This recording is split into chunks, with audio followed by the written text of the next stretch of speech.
Hello student, I am P. Kumar of E-Age Education Center. Within this session, we will discuss the variation of the pressure due to the liquid column.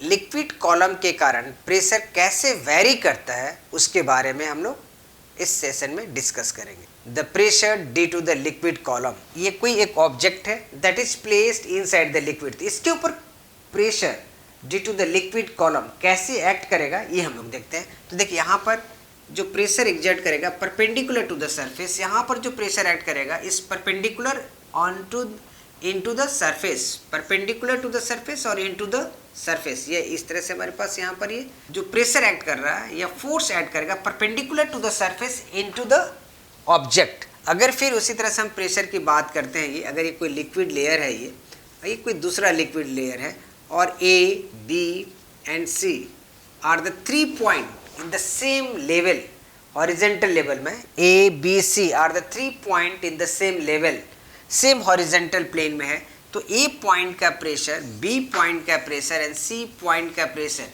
Will be same. क्योंकि यहाँ से देखिए, यहाँ से liquid का जो height है, यहाँ से अपर सरफेस से इस पॉइंट का लिक्विड का हाइट, डेप्थ हम कह सकते हैं इस पॉइंट से, all are the equal. So the pressure exerted at a point A, B, C is equal. यहाँ पर प्रेशर इक्वल होगा। अब चलिए how we can calculate the pressure due to the liquid column. चलिए देखिए pressure due to the liquid column, liquid layer, and we consider the imaginary cylinder whose area of the cross section is A. हमने यहाँ पर एक upper part ऐसे हमने कर लिया कि upper part contact with the air, यहाँ पर जो ये पार्ट है एयर को कंटेक्ट कर रहा है और इसका area of the cross section कितना ए के इक्वल है, and this the imaginary cylinder उस area of the cross section is A, and यहाँ पर आपको एयर है यहाँ और ये मान लेते हैं दिस द लिक्विड, ये this is the liquid, and the height of this is equal to H is the height of the cylinder, H is the height of the cylinder and A is the area of the cross section. ये यहाँ इसका area of the cross section कितना है, ये this is equal to A के, A is the area of the cross section, area of imaginary cylinder हो गई है। और ये देखिए this rho is the density of the liquid, rho is atmospheric pressure होगा, this is the atmospheric pressure is acting in the downward direction, मान लेते P A is the atmospheric pressure that is acting in the downward direction. और यहाँ पर देखिए इसका कुछ liquid का कुछ मास होगा that is acting in the downward direction, तो यहाँ पर ये इसके सेंटर पर एक्ट करेगा और mg force is the acting in the downward direction. इस पॉइंट पर जो प्रेशर एक्ट करेगा it is acting in the, ये मान लेते हैं this the area of the cross section and this point is B, तो PB is the pressure acting in the upward direction.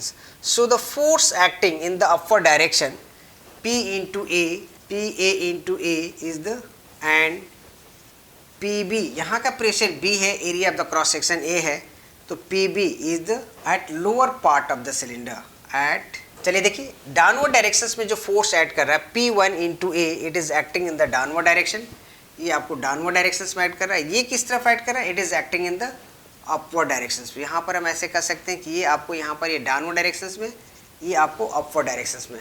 What is the mass of the liquid, the mass of the liquid के कारण जो force act करेगा that will also acting in the downward directions, mg force directions and this is in the downward direction। अब देखिए जो net force, if this cylinder is in equilibrium then we can say that the net force in the downward direction is equal to net force acting in the upward directions।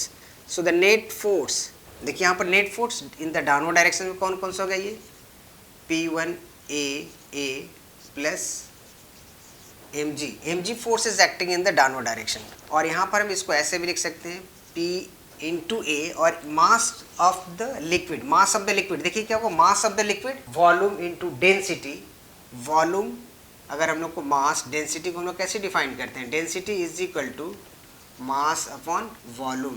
तो यहाँ पर देखिए mass of the volume is equal to, ये क्या होगा density rho and volume, volume is equal to what, A is the area and H is the height, तो ये क्या होगा A into H is the volume and rho is the density.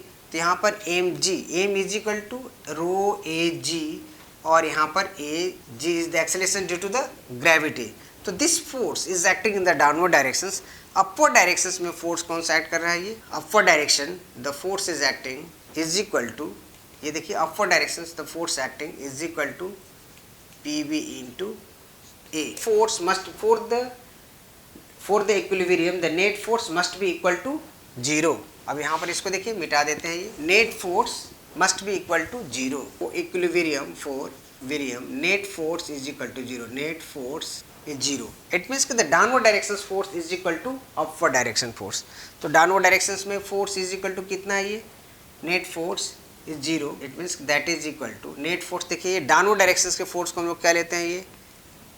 PA into A plus rho AH and this is equal to PV into A. ऐसे लिख सकते हैं. इसको अगर हम इस साइड ले जाते हैं तो क्या हो जाएगा ये? Rho G A H is equal to P B A minus P A. अब देखिए यहाँ भी ए है, यहाँ भी ए, यहाँ भी ए है. इसको कैंसिल कर लेते हैं. Rho ji H is equal to P B minus P A. तो ये हमारे पास क्या हुआ? This is the pressure difference. P B minus P A is equal to rho ji H. अब ये जो हमारे पास this is the pressure difference between the liquid column. ये क्या हुआ? This is the pressure difference due to the liquid column. यहाँ पर अगर यहाँ का प्रेशर P1 मान लेते हैं और यहाँ का प्रेशर P2 और यहाँ का हाइट H मान लेते हैं. इन दोनों का जो प्रेशर का डिफरेंस होगा ये कितने के इक्वल होगा? That is equal to rho ji H.